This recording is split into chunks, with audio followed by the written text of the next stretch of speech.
नमस्कार, मैं हूं कौशलेंद्र और वीआईपी टॉक के खास प्रोग्राम चुनावी चर्चा में आज हम मौजूद हैं मंडी के गांधी पार्क में। यहां पर लोग भी हैं, संभ्रांत नागरिक हैं और हम बात करेंगे सबसे पहले कि चुनाव में आप 13 मई को निकलें और ज़्यादा से ज़्यादा मतदान करें ताकि मतदान प्रतिशत अच्छा रहे। और प्रशासन हमारा लगा हुआ लगातार मतदान प्रतिशत को बढ़ाने के लिए बुलावा टीमें भी लगा रखी हैं, लेकिन दायित्व हम लोगों का बनता है कि हम लोग मतदान करें। इस बीच में शुरू होती है बात चुनावी चर्चा की लोकसभा शाहजहांपुर से कि आखिर यहाँ पर क्या मूलभूत समस्याएं हैं या 5 वर्षों में किन चीज़ों की ओर हमारे सांसद ने रुख नहीं किया या फिर कौन से ऐसे प्रयास रहे हैं जिनकी मुक्त कंठ से प्रशंसा भी होनी चाहिए। हमारे साथ मौजूद हैं सुशील दीक्षित जी, लंबे समय तक यहाँ नगर पालिका परिषद में सभासद रहे हैं और एक अच्छा व्यक्तित्व कहना चाहिए। सुशील जी, बताइए क्या लग रहा है आपको इस चुनाव को लेकर? इस चुनाव को लेकर के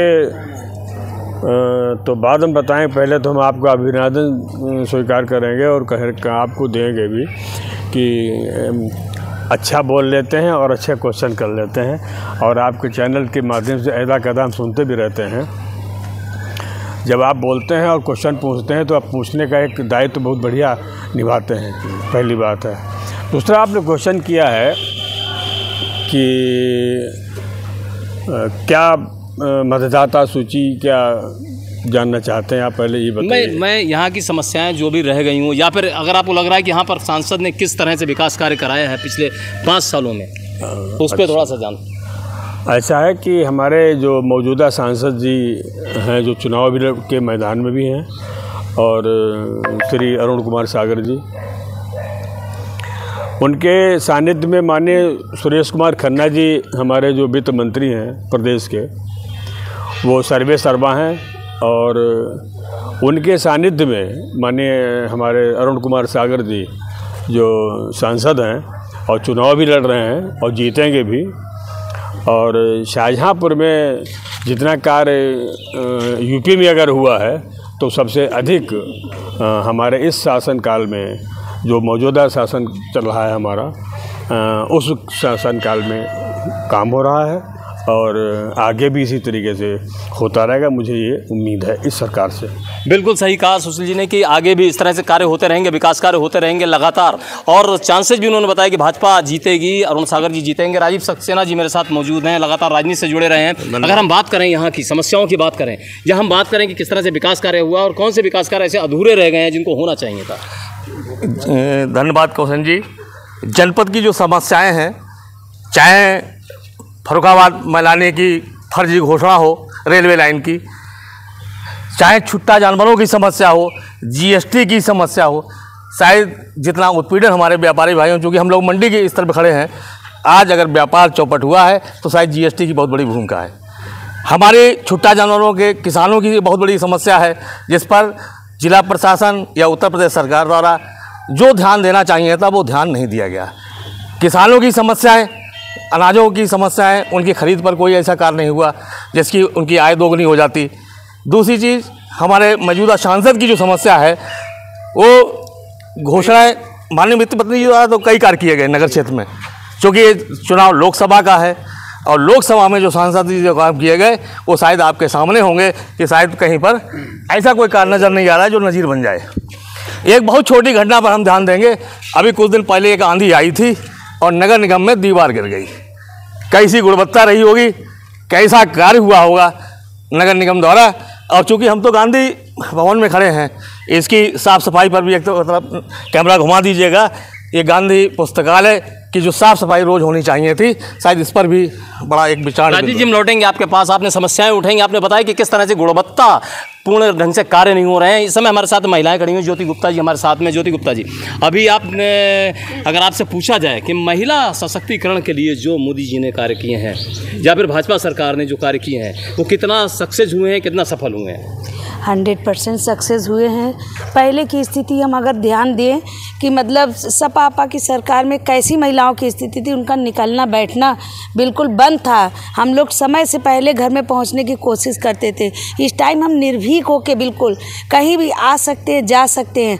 महिलाओं के सशक्तिकरण की तो बहुत मतलब अच्छी सी वो हुई है, बहुत सुंदर उसका किया है मोदी जी ने। आगे उनको और समय मिलेगा, आगे आगे आप देखिए होता क्या, बहुत अच्छा सा सब होने वाला है। आपने बताया कि महिलाओं किस तरह से सुरक्षित हैं, महिला सशक्तिकरण के लिए क्या कार्य हुआ है। अगर हम बात करें तो आपसे पूछना चाहेंगे कि आपको क्या लग रहा है इस पूरे चुनाव में कि कौन से मुद्दे उठ रहे हैं, कौन आगे है और कौन पीछे, अगर आपसे पूछा जाए?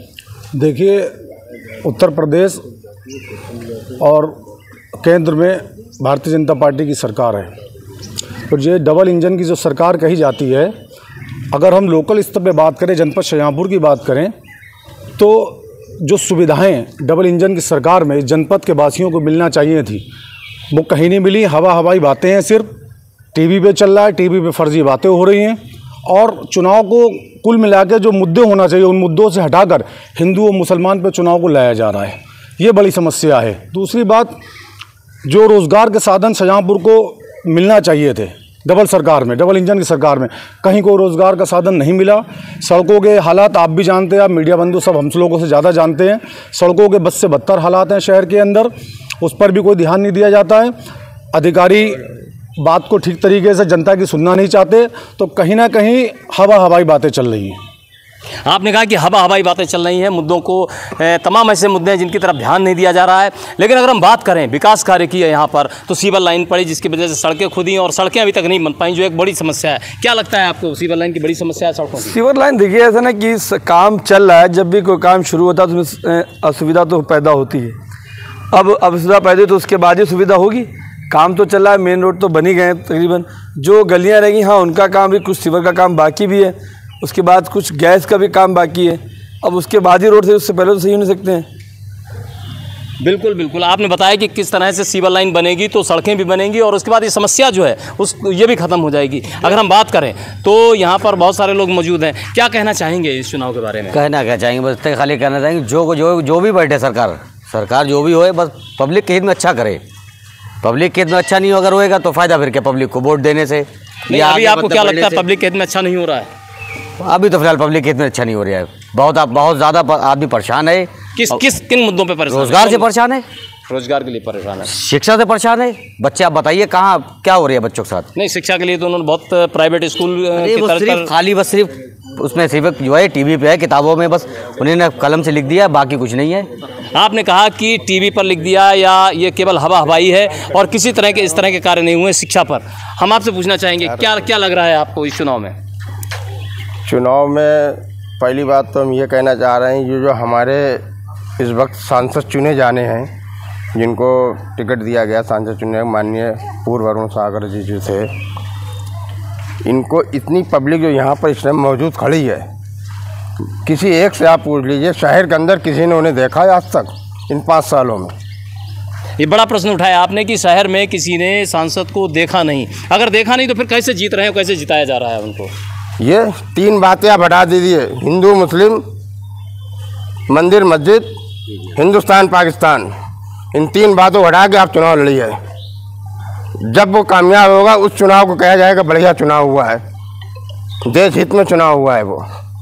हम लौटेंगे ज्योति गुप्ता जी की तरफ। जैसे ये प्रश्न उठा कि किस तरह से हिंदू मुस्लिम, हिंदुस्तान पाकिस्तान, इन मुद्दों पर चुनाव लड़ा जा रहा है और इसीलिए जीत हो रही है, क्या कहेंगे आप? ये जनता का वहम है, ऐसा कुछ नहीं। हिंदू मुसलमान का कोई वही नहीं। मोदी जी ने क्या है, हर एक की मदद की है नीचे तबके से। उसमें उन्होंने तो नहीं देखा कि मुसलमान है कि हिंदू है, क्या है, अनाज देना है, मकान बनवाना है, लाभार्थियों को लाभ दिया है, तो ये तो उन्होंने नहीं देखा कि ये इस श्रेणी में आता है, मोमडन की नहीं आता है, हिंदू आता है। उन्होंने तो एक दृष्टि रखी है। ये इन लोगों का वहम है, ये कुछ नहीं है। हिंदू मुस्लिम का चुनाव नहीं है, वो हर एक को लेके चल रहे, तभी आज जनता भी उनके साथ खड़ी है और चुनाव 400 के पार होना ही होना है।